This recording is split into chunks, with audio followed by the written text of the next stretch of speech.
Hello guys, अब बारी आती है वेलोसिटी के ठीक बाद एक्सेलरेशन की। तो लेट्स स्टार्ट द वीडियो।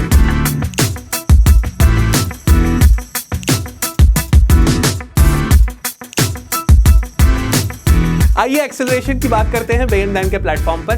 क्या है acceleration? Acceleration is the rate at which the velocity changes with time. यानी वेलोसिटी जब जब चेंज होगी एक्सेलरेशन तभी होगा।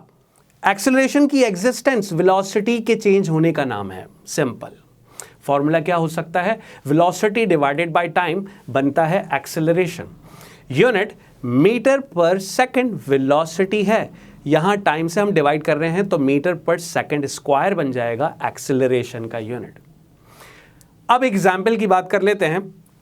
जब भी कभी हमें मस्ती चढ़ती है और हम किसी को भी ओवरटेक करने की कोशिश करते हैं तो उस सूरत में आपका पैर एक्सेलरेटर पे तो होता है ताकि आप अपनी गाड़ी की रफ्तार को बढ़ा सको, और किसी वजह से आपको मजबूरन अगर अपने कार की स्पीड कम करनी हो तो भी आपका पैर एक्सेलरेटर पर होता है, तो वहां पर भी एक्सेलरेशन ही होती है। अब सवाल पैदा होता है कि वेलोसिटी के चेंज होने की वजह से एक्सेलरेशन प्रोड्यूस हो रही है, लेकिन जब वेलोसिटी बढ़ाओगे तो एक्सेलरेशन पॉजिटिव होगी और वेलोसिटी कम करनी हो तो एक्सेलरेशन नेगेटिव होगी। इस पर मजीद बात करेंगे ठीक इसके बाद टाइप्स ऑफ एक्सेलरेशन पर। अपना बहुत सारा ख्याल रखिएगा। Thank you so much. Allah Hafiz.